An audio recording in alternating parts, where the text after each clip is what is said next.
بسم اللہ الرحمن الرحیم۔ السلام علیکم ناظرین، اہم خبر سے آگاہ کرتے چلیں اس سے پہلے آپ دوستوں سے گزارش ہے ہمارے چینل کو سبسکرائب کر لیں تاکہ اس طرح کی کوئی بھی ویڈیو ہو آپ تک پہلے پہنچ سکے۔ ایک چھوٹی سی اور گزارش ہے، اس ویڈیو میں جو ایڈ چلے اسے سکپ کر دیں۔ کراچی میں سولجر بازار تھانے کے سامنے گھر میں سلنڈر دھماکہ ہوا، بچوں سمیت 7 افراد زخمی ہو گئے، طبی امداد کے لیے سول ہسپتال میں منتقل کر دیا گیا۔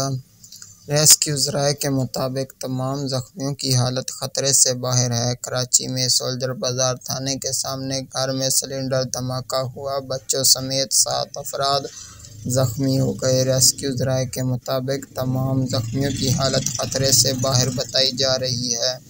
ویڈیو کو لائک ضرور کر دینا تاکہ دوسروں تک پہنچ سکے۔